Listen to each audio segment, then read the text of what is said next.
Welcome, everyone. Before I begin, I want to thank the ancestors for providing a safe passage for us to be here in New York together in these uncertain times. We are today in Lenape-Folkene, the traditional territory of the Lenape people. I begin today by acknowledging Lenape people, past, present, and future, who continue to care for the land throughout the Northeast region and in their broader diaspora caused by colonial oppression and forced displacement.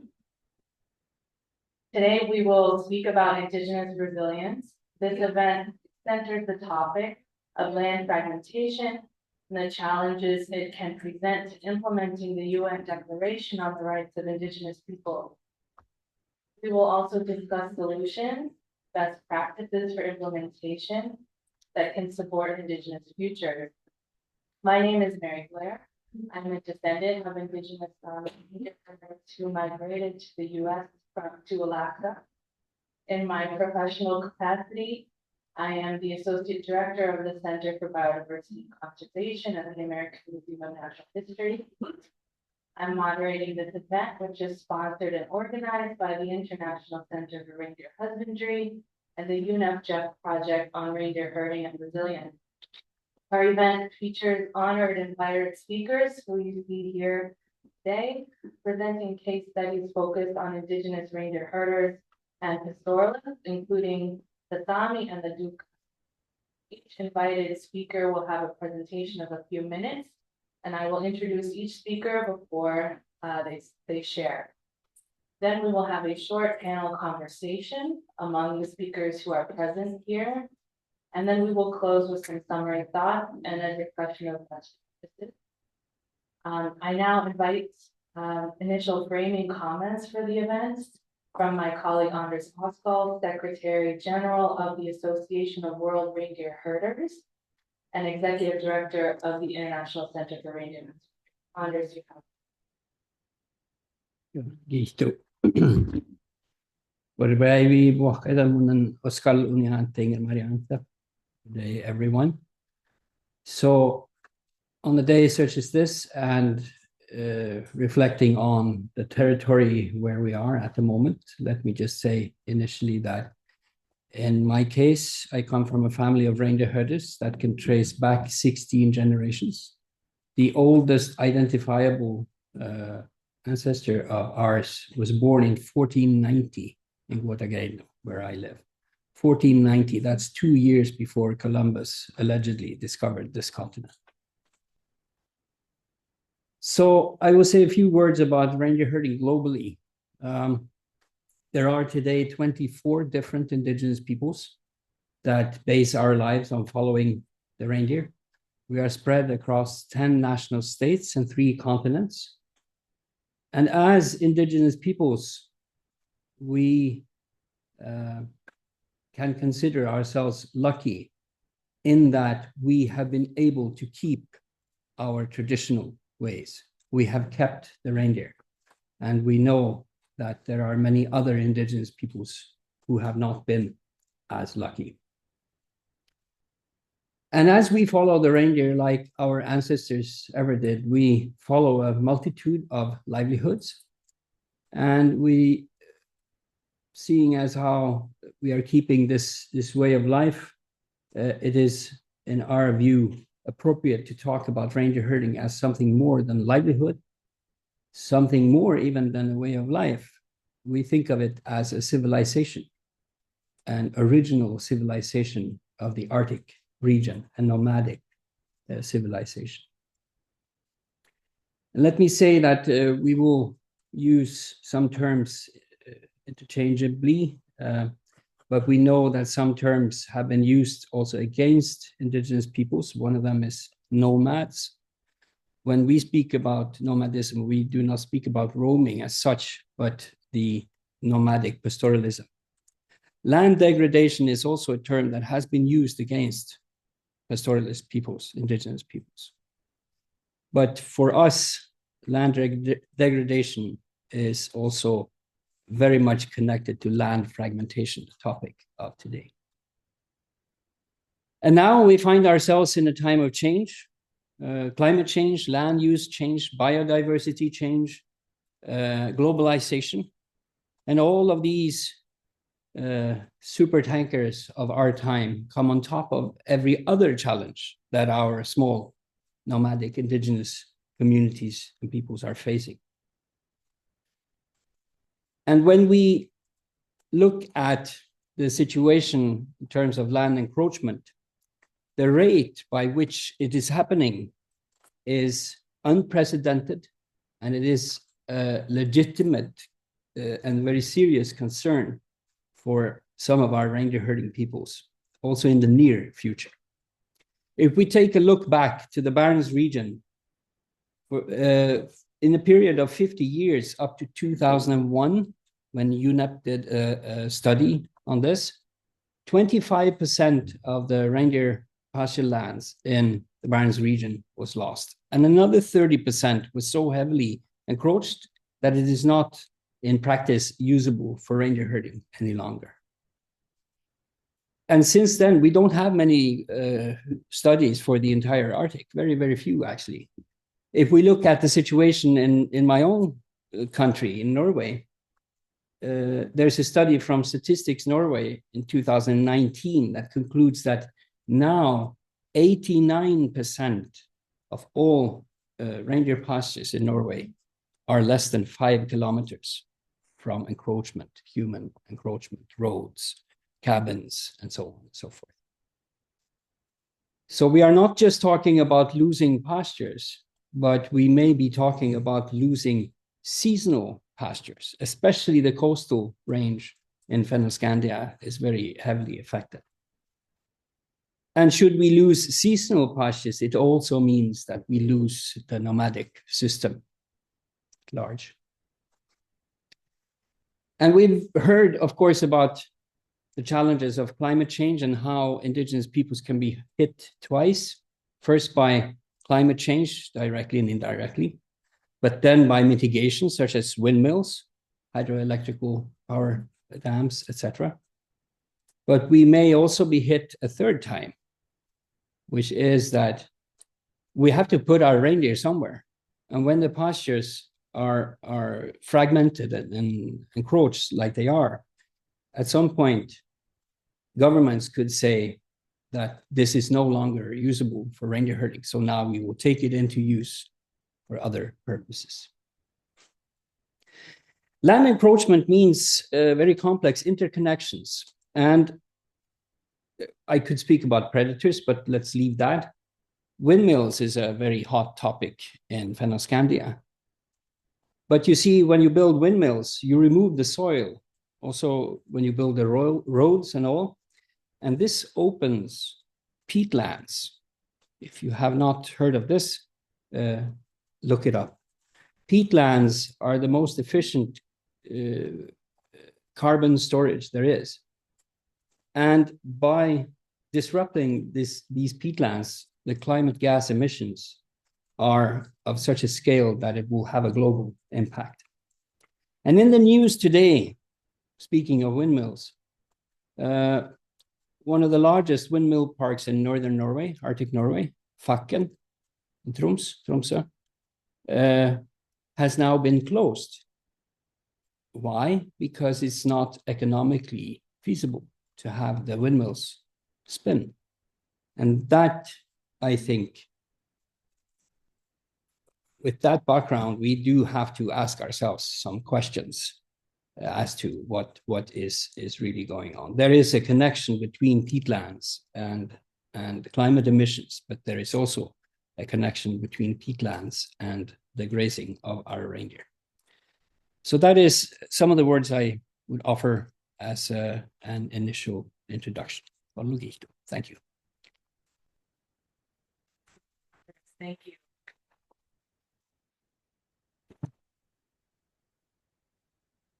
I'm honored now to invite speakers who represent Sámi political leadership on these issues. So we invite first comments from Per-Olof Nutti, President of the Sámi Council.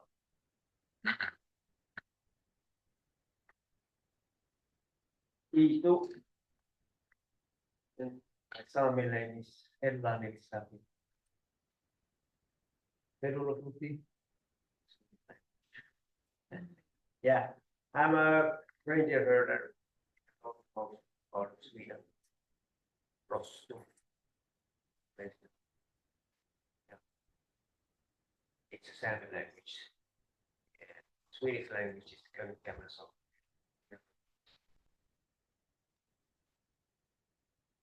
I will first thank you for this opportunity to speak in this Intellectual Center of Reindeer Husbandry and the American Museum of Natural History for organizing this.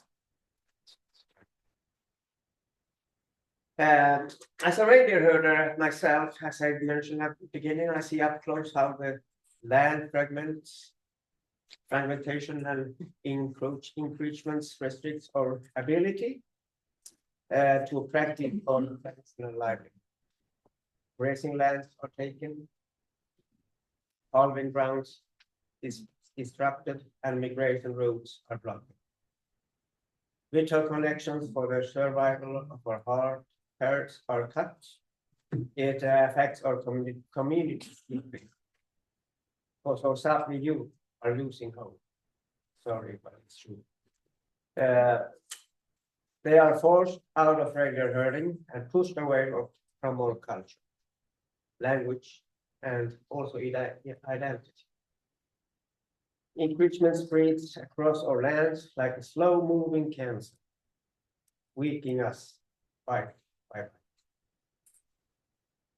Climate change, I think we have mentioned about that. That's multi-level pressures on our lives, our resilience and herders depends on flexibility. The ability to move between different pastures, keeping conditions, or movement on land is rooted in Sámi indigenous knowledge, in our language, in our practices. But fragmented landscapes and shrinking grazing areas are making adaptations to climate change harder, even impossible. Research shows that these pressures directly harm the mental health of Sámi, leading to higher rates of distress and even suicidal thoughts among our herders. The need to fully implement UNDRIP and to respect the right of indigenous people has never been more urgent. While progress has been made in our part of the world, we are witnessing shifts that threaten the recognition of the right of indigenous people, such as rapidly increasing land encroachments cases on Sámi land in the name of the green transition. Our future depends on protecting our lands, our indigenous knowledge, and our right to free, prior, and informed consent, as affirmed in the UNDRIP. We need alien frameworks and institutions that uphold its commitments. An example of good practices on how to implement UNDRIP is the expert mechanism of the right of indigenous people visit to Norway. The advisory report identifies gaps in Norwegian law and calls for legal change to align with international standards, including embedding the right to free, prior, and informed. It also proposed abolishing the advanced position practices. If we are serious about the green transitions, we must strengthen the legal framework to the indigenous right holders, governments, and industries alike have the tool they need for the dialogue based on concept. Right on indigenous peoples are not acceptable to green future they are at. Thank you. You too. Next, we invite comments from Maren, Benedicte, Storslett of the Sámi Parliament of Norway. the floor. Nico and Boris, thank you for the invitation to participate in this event. I am Oskal Maren, and I'm member of the Governing Council of the Sámi Parliament in Norway. The rights of Sámi peoples are protected through national and international laws and agreements. In short, the state shall create conditions enabling the Sámi people to preserve and develop our languages, culture, and way of life. In Sámi, the authorities must not allow violation and language fragmentation that threatens Sámi culture. To ensure the Sámi rights are upheld fairly and effectively, it is crucial that governments, big companies, organizations, and individuals have proper knowledge about these rights. Understanding Sámi culture, history, and traditional livelihoods, such as reindeer herding, fishing, and traditional land use, is essential to grasp the challenges faced by the Sámi people. We expect that all planning and assessment programs must evaluate the overall consequences of both current and previous interventions. And if existing knowledge base on reindeer herding and land use is poor or insufficient, new investigations must be conducted. We also expect that these studies are carried out in cooperation with Sámi people and knowledge holders to assess the cultural and environmental impact of planning development activities. These impacts assessment must include Sámi traditional knowledge. The knowledge is found amongst the Sámi people. This is why we need more research. Research is critical in documenting and understanding Sámi culture, livelihoods, and the rights of indigenous peoples and the challenges. To promote proper knowledge, comprehensive education and information programs are necessary. This includes teaching in schools, training of public employees, and information campaigns among the general public. By increasing awareness and understanding of Sámi culture, livelihoods, and rights, we can help create a society that respects and values Sámi peoples. This is significant and a growing need for more Sámi research grounded in Sámi perspectives that strengthen and preserve Sámi knowledge, languages, culture, and values. Sámi research brings vital perspective to societal challenges such as climate change, natural research management, and indigenous rights. Traditional Sámi knowledge, or arvidieto in our language, provides insight that can complement and challenge Western scientific approaches, especially in the Arctic regions. The need of more Sámi research is not merely an academic concern. It is a matter of justice, sustainability, and cultural survival. It is a step toward a more inclusive and knowledgeable society where our voices are heard. And I would like to also say that two of the main trends in land encroachment over the last few years are large wind power projects and increased mineral survey and mining activity, which of course comes in addition to other cumulative effects on building projects in nature. And on top of this, we have the climate change. All this has a direct effect on us, on the Sámi culture as a whole, and especially on reindeer herding. Our Sámi and reindeer herding communities experience land loss and land fragmentation every day as we speak. This affects the economic of our traditional livelihoods, the health of our people, especially the persons directly affected, and the hope and possibility for our future generations. Tito.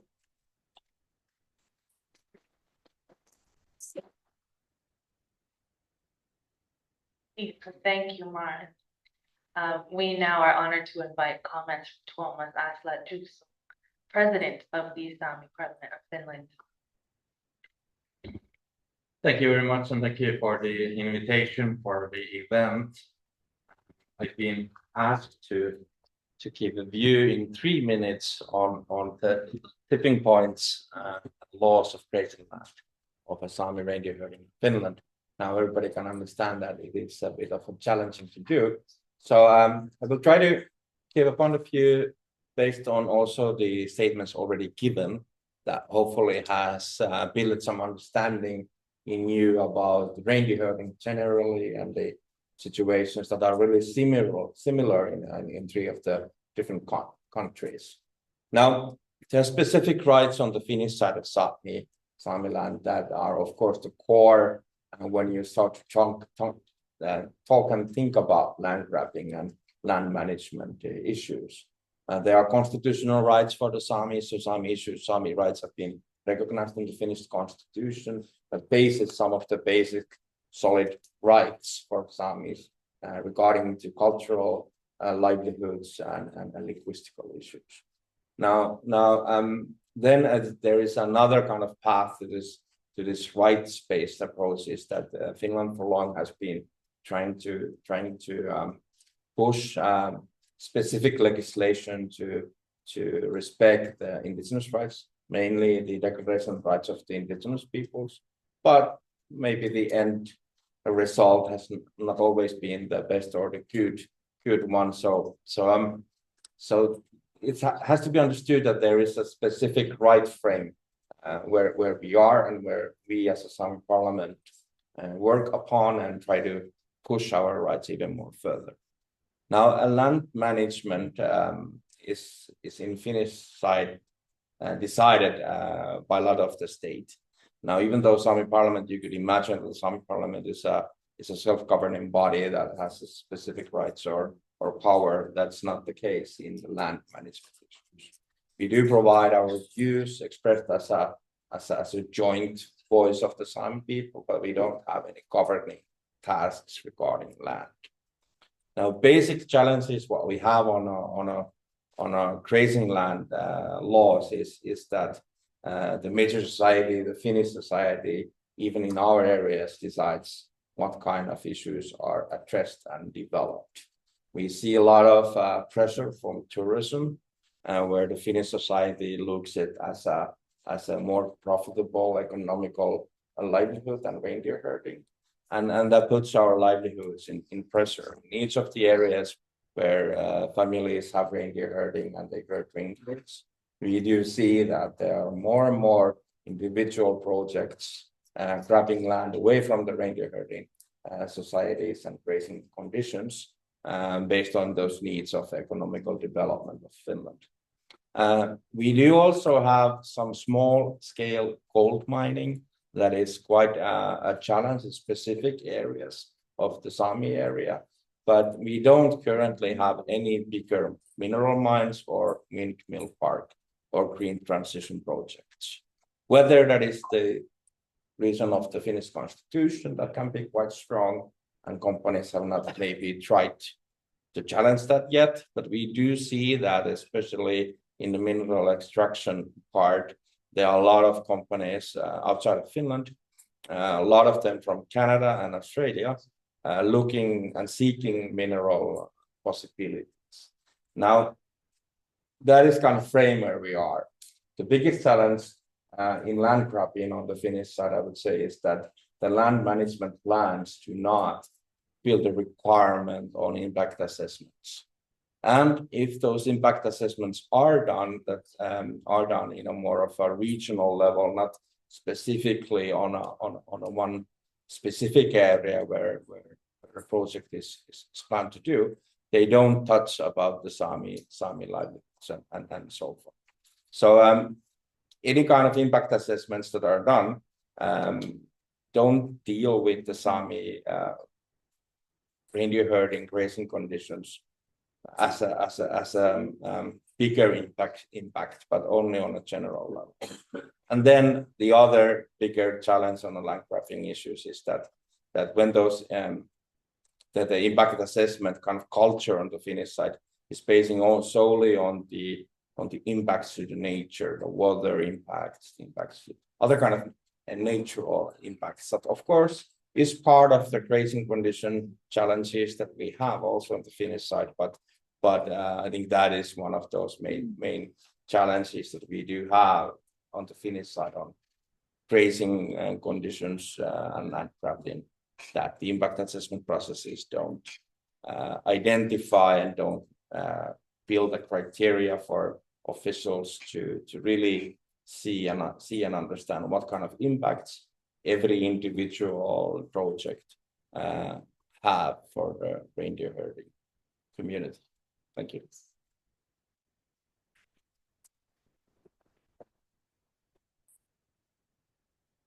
So thank you, Thomas.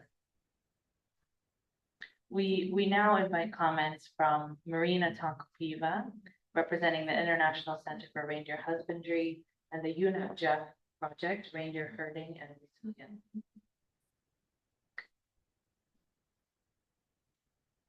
Thank you. I hope you can hear me well. And I'm here representing Reindeer Herding and Resilience project. It is a global GEF-funded UNEP project to build a knowledge base of Indigenous reindeer herders' knowledge about land and pastures, and develop the capacity of the reindeer herding youths. As we've heard from the previous speakers, reindeer herders in Sápmi and reindeer herders globally face a lot of challenges rooted in fragmentation of pastures and land degradation. The key goal of our project is to generate policy recommendations to support the UNDRIP implementation in the context of fragmented, degraded, and encroached pastoral landscapes based on the indigenous knowledge of nomadic herders. And as we've already heard, to respond effectively, we need to prioritize halting land degradation, reducing vulnerabilities, and enhancing resilience of nomadic pastoralist systems. And how we do it? We do it through addressing land fragmentation, through monitoring and assessment of fragmented lands, through enhancing policies that mitigate the impacts of climate policy-driven developments, and enhancing the understanding of cumulative impacts on biodiversity and nomadic herders' pastures. And all this is based on the indigenous knowledge of the herding peoples, because indigenous communities should be involved in the monitoring processes to leverage their observational skills and knowledge. Reindeer Herding and Resilience project encourages UNEP to develop new guidelines for researchers who work in indigenous nomadic herders territories and communities. Because today we see in many cases that research and industrial projects do not work with indigenous communities before they start even the designing of the project. So we call for them to contact indigenous communities before establishing any agreement with the herders and pastoralists. We also call for building ethical frameworks for cooperation between indigenous knowledge holders, researchers, and industry. It should be grounded in mutual respect, reciprocity, and the co-production of knowledge. And we also believe that strengthening such cooperation will benefit everyone and help us address the issues of land degradation. Thank you.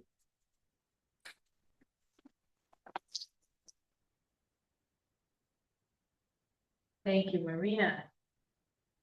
We now invite online comments from Oskal, who's joining us from Mongolia. And Marina, I will save some time for Marina to bring up her colleague. Oskal will speak about the case of Duka reindeer husbandry. Hi, everybody. Can you hear me? Yes. Oh, thank you. So, hello, everyone. I'm a little bit sleepy because it's at midnight here. And now I would like to share my lifestyle of the Mongolian reindeer herders. And so at first, my name is Hortul. I am the reindeer herder family from the East Taiga, because in Mongolia we have that east and west part of the Taiga, who is the reindeer, where is the reindeer herders live. And recently, it has become the common for the local indigenous people to talk about changes in the climate change, in their pastures, as well as changes in the livestock culture. But we don't know that much about it. But the biggest problem that we have is the law of the protected area. That's the biggest challenge for everyone, especially that's the conservation police.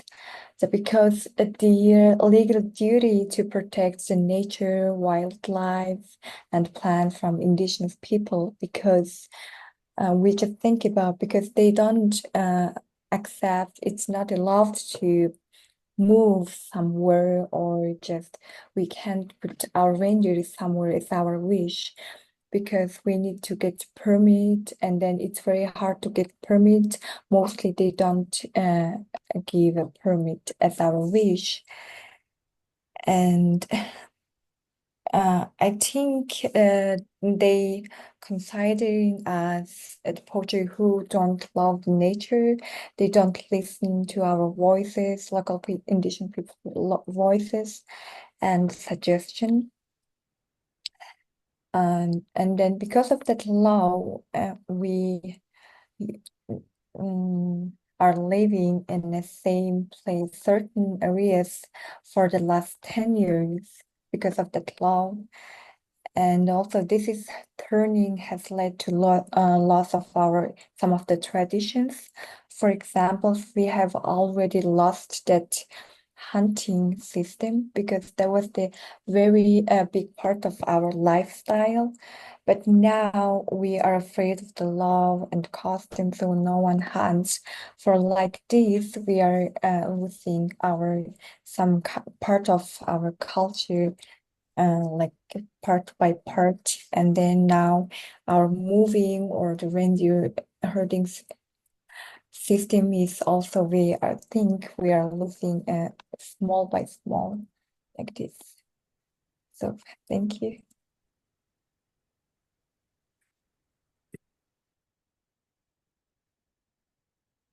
Thank you so much for joining us at 1 a.m. So grateful to thank you again, of course. I think also you're representing the Indigenous youth voice, which is so important. We heard from the Sámi Council President about the importance of concerns on health and well-being of Indigenous youth around these areas of land encroachment. So we now invite comments from 2 other speakers about highlighting Indigenous youth voices. First, we invite Sara Elvira, who's president of the Sámi Youth Organization. Sara.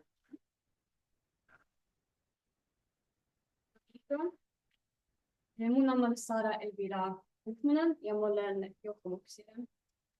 Good day, everyone. My name is Sara Elvira Hukmanen, and I am from a reindeer herding family in the Swedish part of Sámi, in Sirges reindeer herding district. And yeah, like you said, I'm the leader of the Sámi Youth Association in the Swedish part of Sámi. And our aim is to promote and protect the interests and rights of Sámi youth. And the last years we have been working with raising up the challenges of the climate crisis and what the challenges it is for the Sámi people, our culture and livelihoods, and especially with the reindeer herding. The green transition for us is a big challenge and threat for the survival of our culture, languages, and livelihoods. And we see that in the name of the green transition, states and industries want to open new mines, and especially now after the European Union adopted the Critical Raw Material Act, to have a speed up for projects and critical raw materials for the green energy transition. For example, Gatna Reindeer Herding District in Kiruna in the northern part of Sweden.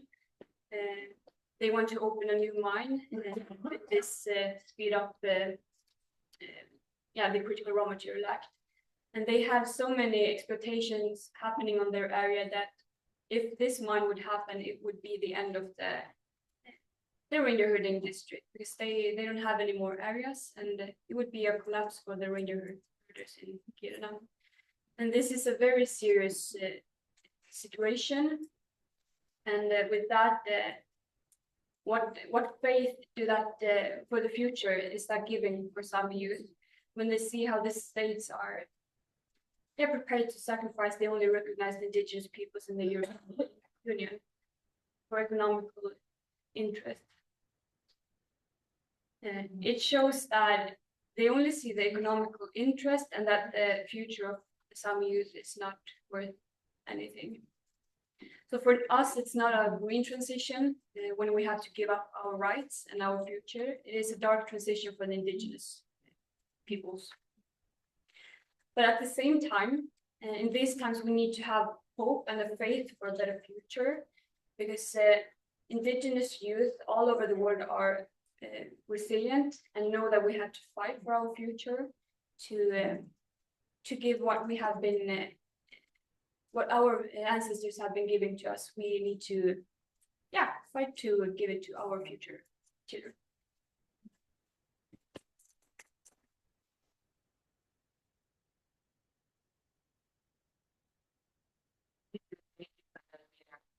Strong truth. We now invite another Indigenous youth to speak online from Gopigate. Ravna Sada. Hello, Ravna. Joining us online about her experience as a Sámi. Hello, can you hear me? Yes. Do you see my screen? Yes. My PowerPoint? Yes. Good. Okay, so I just have to. Okay, so hello everyone. My name is Rautna Eira Sara. I'm a Sámi reindeer owner from northern Norway, and I'm here to represent our reindeer herding sida, Fala. And I'm here to show you an example of land fragmentation in our reindeer herding area. So in Fala sida, we have 3 nomadic families that have winter pastures close to the Finnish border. And our summer pastures are on the island close to the in the coast of the northern Norway. It's an Kvaløya in Norwegian, and in Sámi we call it Fala. This island is approximately 136 square kilometers. So do you see my maps? Yes. Good. So the first one is just to show you where I'm situated right now and what part of Arctic I'm from. The middle map shows Finnmark County and the seasonal pastures we use. In spring, we migrate our herd approximately 260 kilometers from the winter pastures and all the way to that island. The third map shows you our summer area. In spring, approximately around this time in April, May, we swim our herd all the way to the island, and in early September, we leave the island in the same way. The herd graze all over this island during the summer months. So this island have a city, which is called Hammerfest, with approximately 10,000 inhabitants. The people are mostly locals, but also people coming from all over the world and working in different companies. The number of the inhabitants in this city increased a lot after the gas was discovered in early 2000s in the Barents Sea, and a power plant named Snøhvit, Snow White, was built. And this is the Equinor's gas processing facility on this Melkøya Island, which is very close to the city center. After this, the use of this landscape on this island exploded. And it should be noted that this city also have the main hospital for the Finnmark County. So I will say that our island is the most impacted reindeer pasture in Norway. with different industrial developments that are built over time because of this power plant and also a lot of other activities. This island is, as I said, also reindeer herding area. And with all of this land fragmentation and other activities over the last 30 years, it has an impact on our traditional Sámi livelihood. We, reindeer herders, we try to explain our use of this island and the importance of keeping it free of disturbances and why it is so important to protect it. But in most cases, our voices are barely heard. For instance, this summer, there are at least 2 big projects going on in the summer months. It's the upgrading of the main road into the city center, including the building of the 420 power line to Melkøya. This is an infrastructure project aimed at electrifying Equinor's gas processing facility. This is an initiative of the Norway's broader efforts to reduce greenhouse gas emissions by transitioning from fossil fuel-based energy sources to electricity. That's why they are building this big power line. So these 2 projects I'm mentioning are in this same area, and we have tried to stop the power line building, but which was not approved. So this means that this part of the island will have so much activities going on this summer that our reindeer will not have peace to graze here. And we will probably see the impacts of this in our herd in the forthcoming fall and next year. So the area I'm talking about is the green long line on the 3rd map, which is on the west side of the island.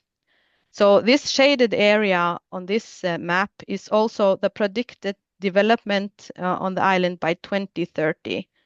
So it's approximately 70% of the pasture land on the island that will be affected in some degree in 5 years.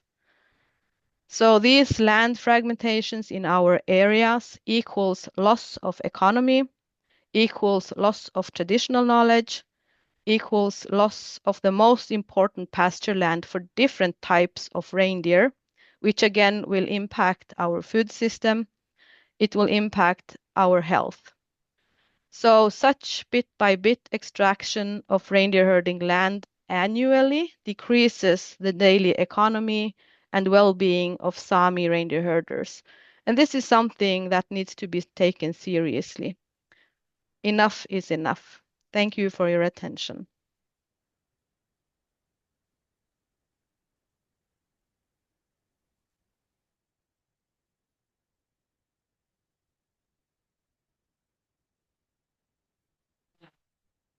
I want to thank all of the panelists for very important statements that you shared. And you were able to speak not too long. So we have some minutes left now for some conversation among you if you'd like. So I would like to invite GEF project manager Eva to organize a conversation among the panelists. And I invite each of you to ask questions of each other.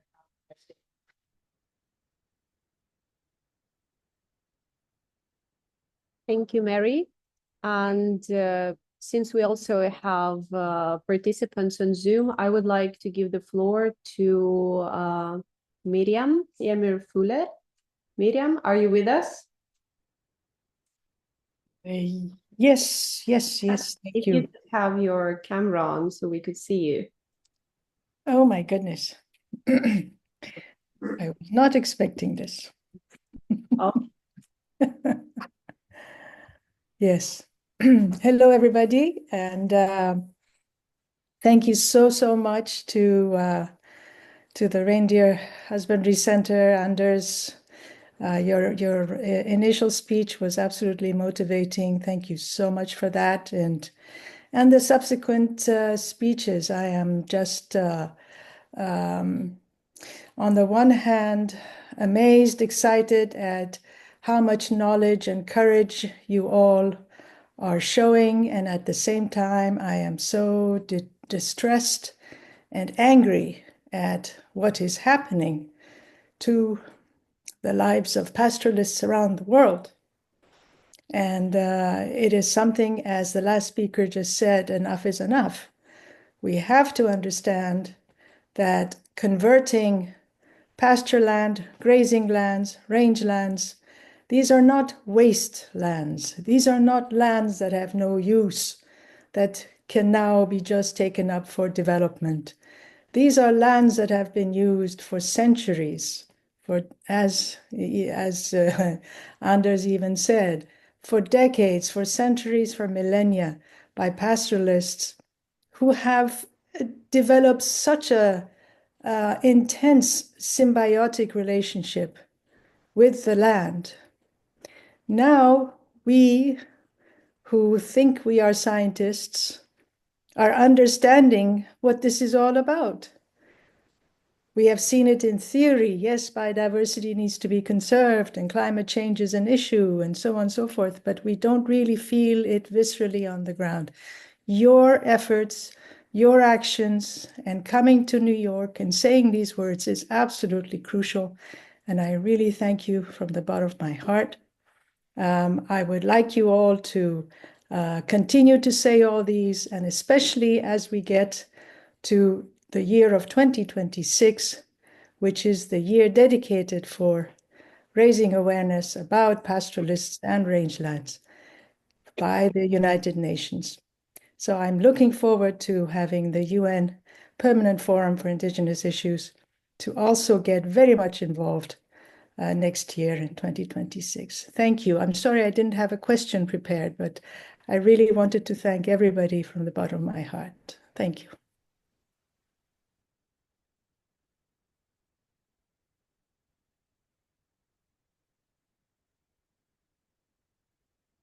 Thank you, Miriam. Thank you, everyone.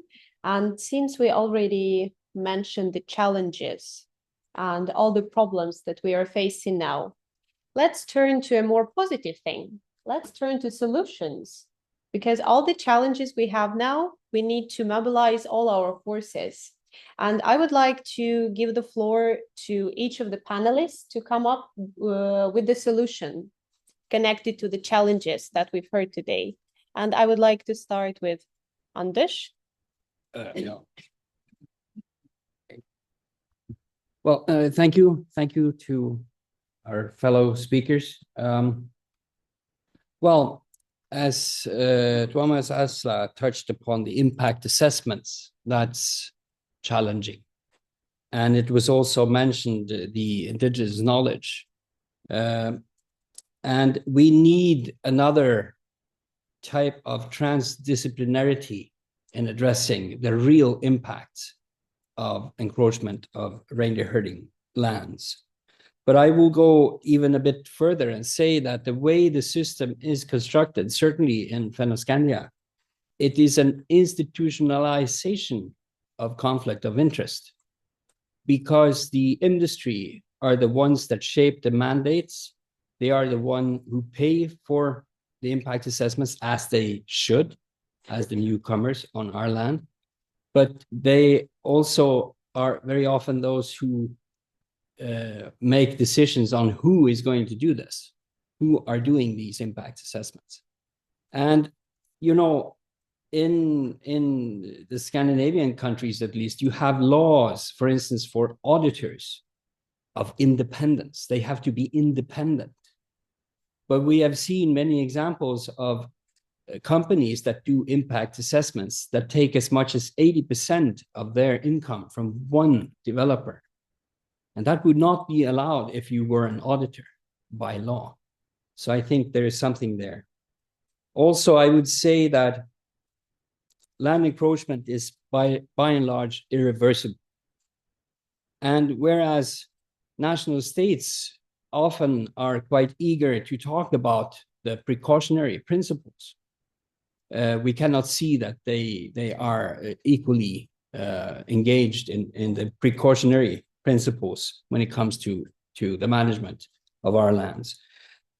And we are in complete lack of integrated land management plans for the Arctic, meaning that in no policy document anywhere does it say how many square kilometers of reindeer pastures we're supposed to have in the future? And that is a really serious issue. So I would say the latter point would be my dream, to see that come about, to have a real political responsibility for maintaining nomadic pastoralism for the future.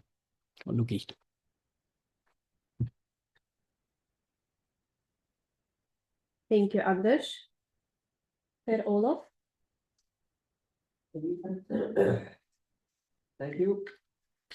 Solutions. I don't know, is there any solutions for a reindeer herd? But I will try to explain it very simple. The reindeer need land and water. Reindeer herder needs reindeer to.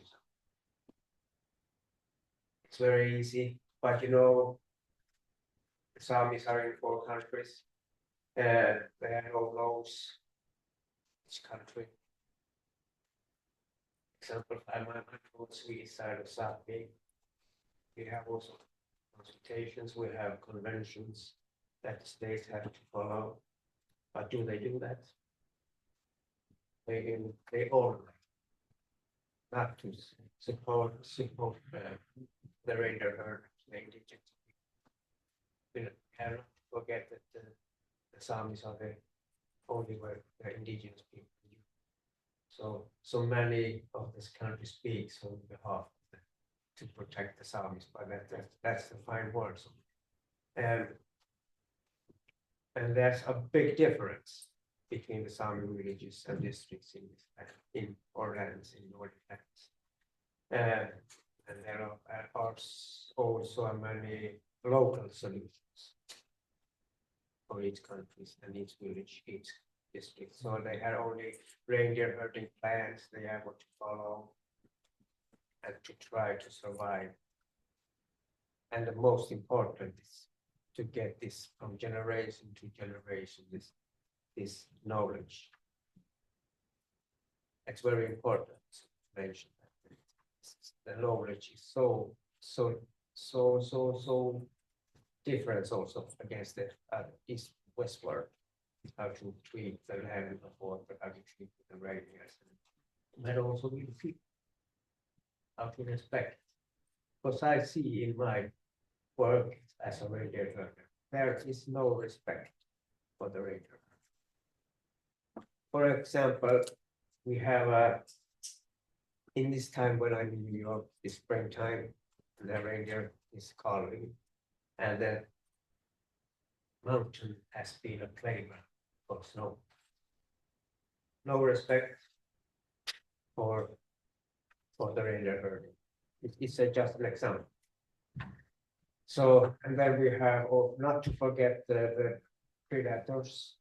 Also, this time of year, states are agreeing that they have to protect the predators, and they follow. I say they follow the Sámis, the reindeer herders around to see that the predators. So there's many of this kind of fragmentations I see, and I've seen also the reindeer industry must adapt to a new era. It's a fact. It's a fact. For you see, we have now to feed the reindeer with fodder because it's the climate change, and the reindeer herding is being in a new playground. For example, it's not the traditional to have to feed the reindeer. So that's an example of the mistakes when you explorations in the land. You can get this if you give us this, so we can give you much more to feed your reindeer in the fence. So I'm afraid I can't go, but I hope I had. Thank you.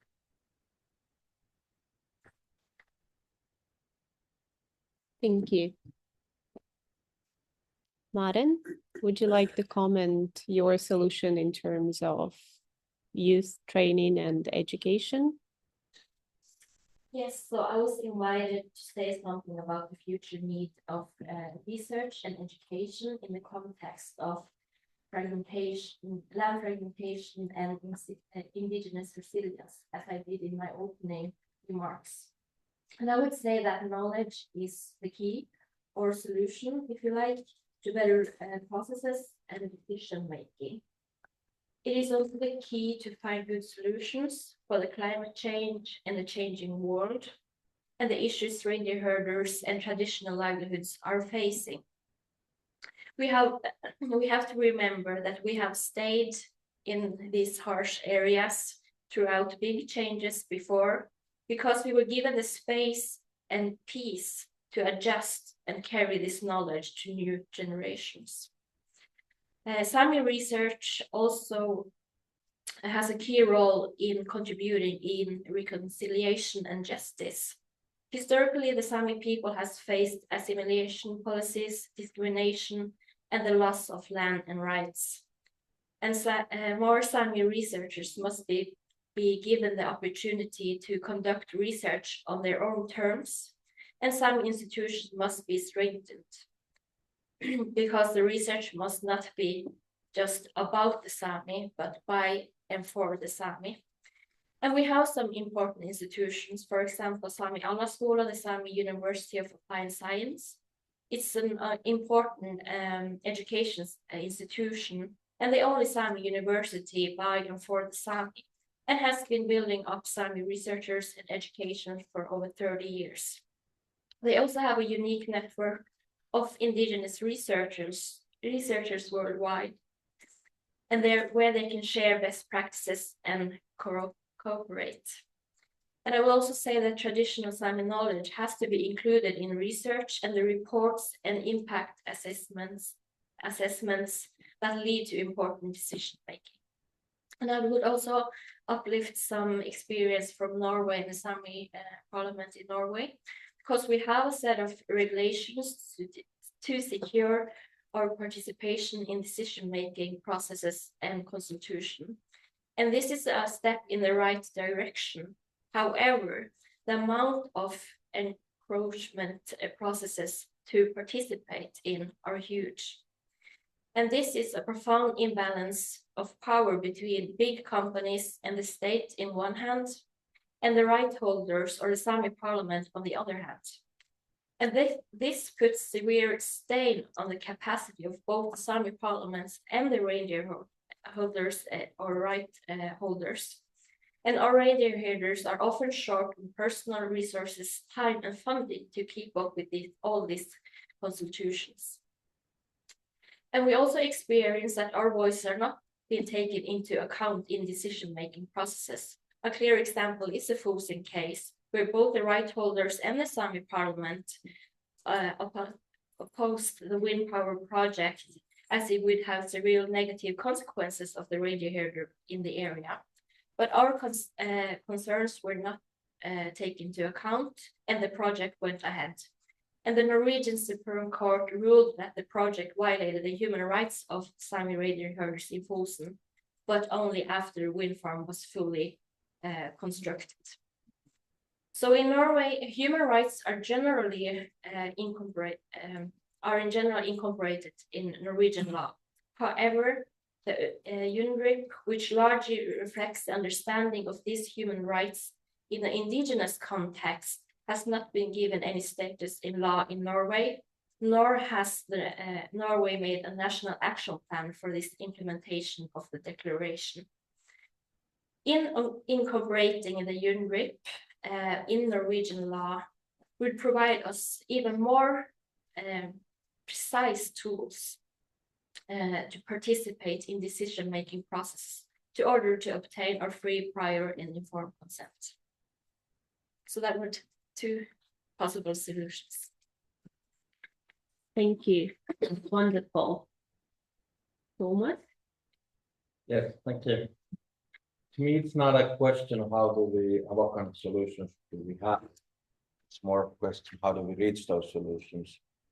We have millions of proposals how we can adapt and secure a reindeer herding's future grazing land conditions, but they haven't been that successful reaching an outcome that will lead to actual impact. So how do we then kind of reach to a point where our proposals are more effective?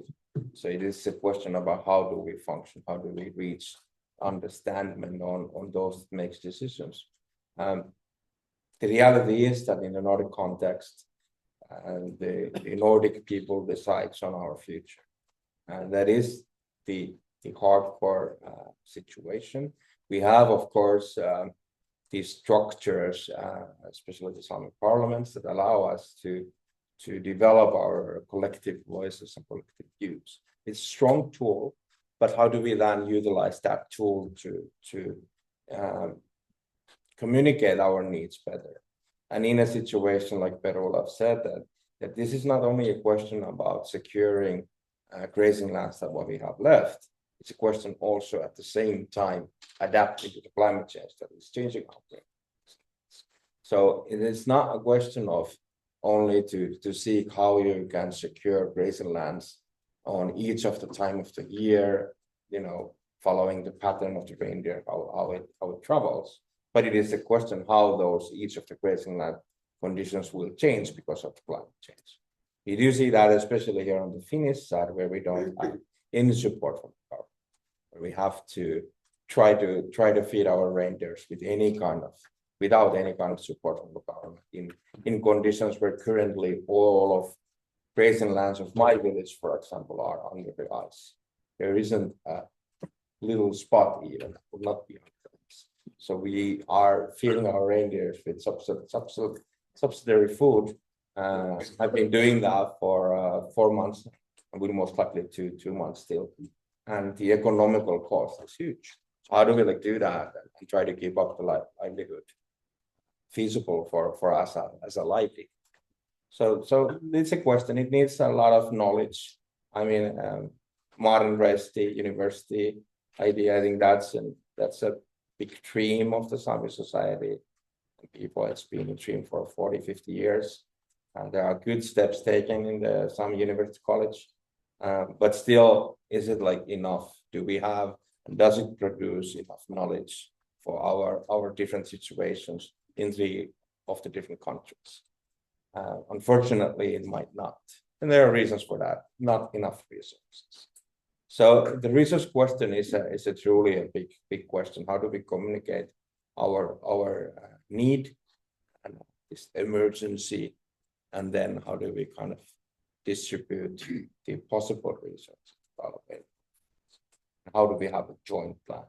Have a plan of each of the small villages or even national plans? But how do we as people collectively make a plan that, for example, university college can provide those kind of settings where impact assessments can be provided by information based on Sámi researchers.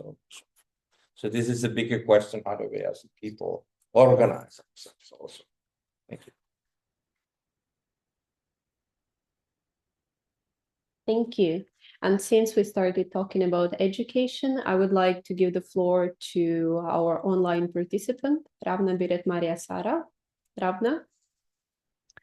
Yes, thank you. I hear there are different solutions, and I believe that we can't have a solution already tomorrow, but this will be something we need to work on over time. So besides being a Sámi reindeer owner, I'm also a teacher and a researcher in reindeer herding studies at the Sámi University of Applied Sciences. And as a teacher, I must say one of the solutions is education. And I think that in future education systems, we need to have a system for implementing indigenous knowledge, and we need to teach our youth the importance of their own indigenous knowledge and how this can be used in different institutional levels in education, all the way from elementary school level and to the university level. And I think that by having indigenous knowledge balanced with, for instance, scientific knowledge in educational systems, it will also give respect and for different knowledge systems in the future. So I think we need to also focus on education. and implementation of Indigenous knowledge on educational systems. Thank you. Thank you, Rauna. Sara Elvira, what is your solution when it comes to youth?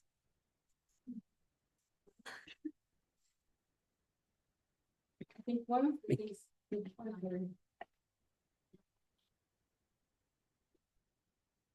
I think one of the things when it comes to youth is like what you're doing in with Reindeer and the international country to that they are learning to be more like being in leadership and working with the issues because there is not less of these.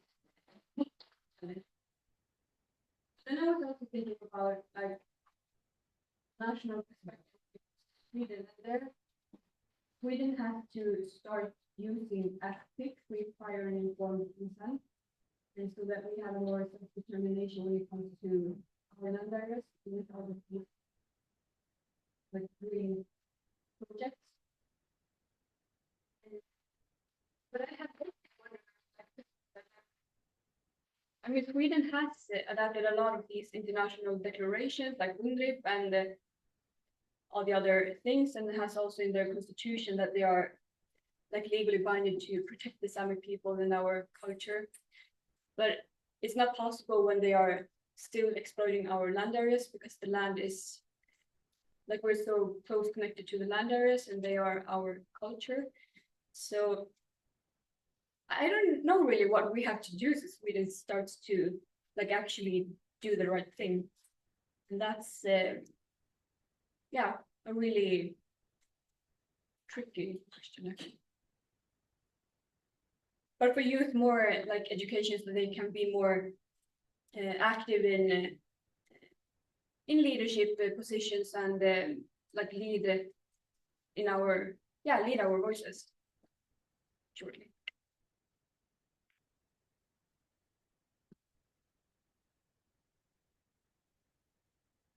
Thank you, Sara Elvira. And now I would like to give the floor to Mary Blair from the American Museum of Natural History to talk about the solutions that we are coming up with in the future. Thank you. Yeah, I'm excited to share a new project that we've selected for funding by the U.S. National Aeronautics and Space Administration, or NASA.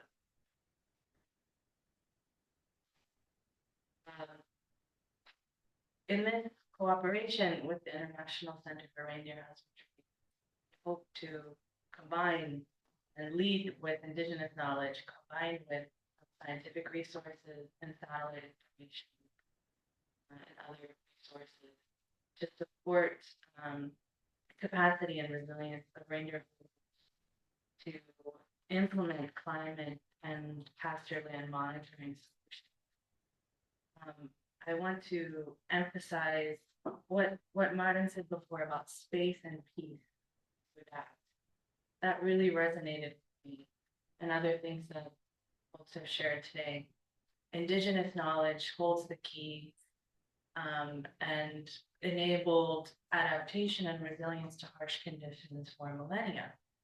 What is different now is constraints on mobility, constraints on enough space and peace to implement knowledge, to be flexible as challenges arise. So we'll try to use some remote sensing and satellites led by Indigenous questions and see if a combination there is helpful to fill gaps of knowledge, build community capacity, and see if we can support resilience in areas where there is high fragmentation.